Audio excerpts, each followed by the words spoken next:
Je voudrais tout d'abord rappeler que le président Macky Sall est arrivé au pouvoir en 2012 dans un contexte relativement difficile, avec la crise de la dette en Europe, le déclenchement de la crise malienne, une campagne agricole au plan interne qui a été désastreuse en 2011-2012, une croissance très faible sur pratiquement 5 années, de 2006 à 2011, mais aussi des tensions de trésorerie extrêmement importantes en 2012, avec une dette au secteur privé qui était évaluée à 150 milliards de francs CFA. Je rappelle aussi que la demande sociale était très importante, avec un coût de la vie jugé très élevé.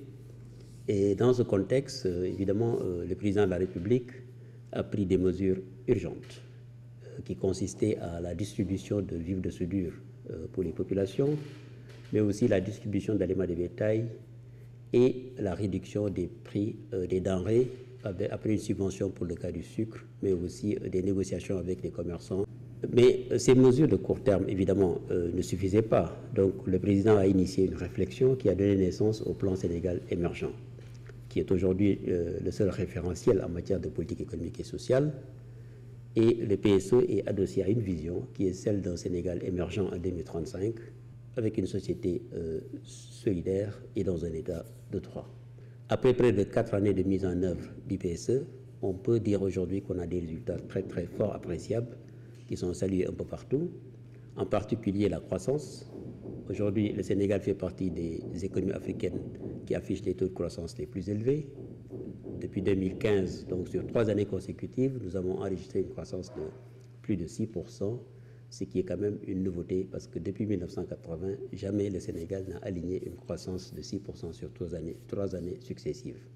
Cette croissance était tirée pour l'essentiel par l'agriculture, les transports, les bâtiments et travaux publics, le secteur touristique, mais aussi le secteur financier. Au plan des prix, l'inflation est restée très faible. Je rappelle qu'en 2011 de 3,4%, et depuis 2013-2014 jusqu'à maintenant, l'inflation ne dépasse pas 2%. Pour juste une illustration, quand on prend les prix des denrées de première nécessité, le prix du kilogramme de riz brisé qui était vendu à 448 francs CFA en moyenne en 2012 coûte aujourd'hui 295 francs CFA. Le prix du litre d'huile végétale qui en 2012 coûtait en moyenne 1561 francs coûte aujourd'hui 1440 francs. Et le prix du sucre raffiné, du kilogramme de sucre raffiné, qui coûtait effectivement 666 francs en 2012, vaut aujourd'hui 608 francs. Et enfin, le lait en poudre, qui coûtait en moyenne 3071 francs le kilogramme en 2012, coûte aujourd'hui 2933 francs. Donc, sur les prix des denrées de première nécessité, nous avons effectivement enregistré des baisses tout à fait significatives. Au plan du budget de l'État, le gouvernement de Macky Sall a réussi à porter le budget de l'État de 2374 milliards en 2012 à 3774 milliards en 2018, soit une augmentation de près de 1400 milliards en 6 ans. Et cette progression traduit effectivement tous les efforts qui ont été faits en matière de simplification de la fiscalité avec le nouveau Code général des impôts, mais aussi en matière de modernisation des régies financières. Et malgré, effectivement, il faut le souligner, la baisse de l'impôt sur le revenu, donc le gouvernement a pu mobiliser davantage de ressources.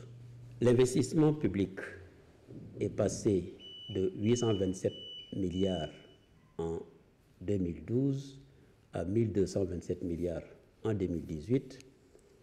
Et au même moment, les dépenses publiques ont été fortement assainies et bien maîtrisées, de telle sorte que le déficit budgétaire est passé de 6,7% du PIB en 2011 à 3,7% du PIB en 2017.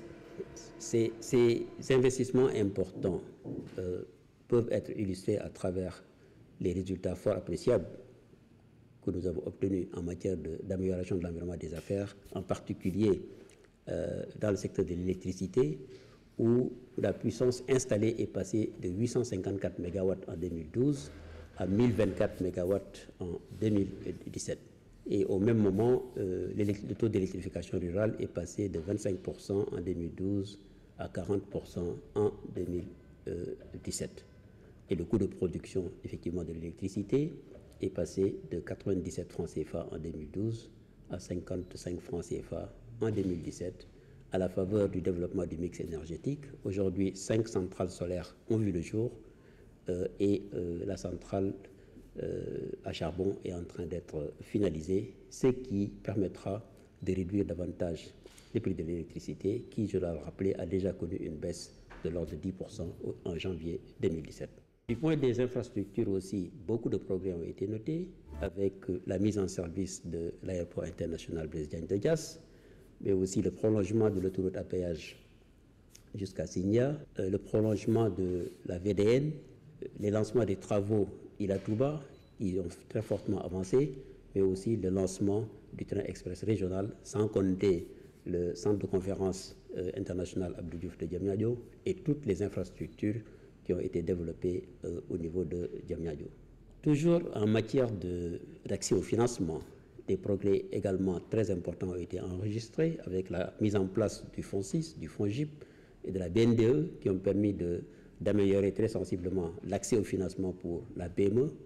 Mais il y a également cette heureuse initiative du président de la République dans le budget de 2018, à savoir la création de la délégation à l'entrepreneuriat rapide, dotée d'un financement de 30 milliards et destiné aux jeunes et aux femmes.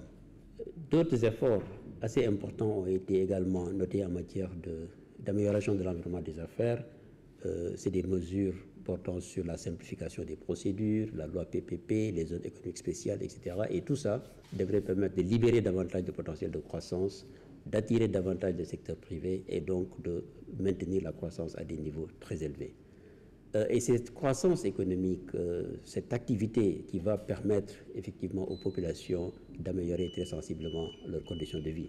Mais en attendant, le gouvernement, avec les ressources tirées de la croissance, de la mobilisation des ressources, a mis en place aussi des programmes très importants pour améliorer le capital humain. C'est ainsi que l'éducation et la santé absorbent déjà près du quart du budget et le programme de bourse de sécurité familiale a permis à certains ménages d'améliorer très significativement leurs conditions de vie. Et on a le PUDC qui a également permis des progrès très importants au niveau du milieu rural, que ce soit dans le domaine de l'hydraulique, que ce soit dans le domaine de l'électrification rurale, mais aussi dans le domaine de l'allègement des travaux de la femme. Et il y a également la couverture maladie universelle. Et enfin, sur l'axe 3 du PSE, à savoir la sécurité, le gouvernement a fait des progrès très significatifs en allouant aujourd'hui pratiquement 10% du budget aux forces de défense et de sécurité.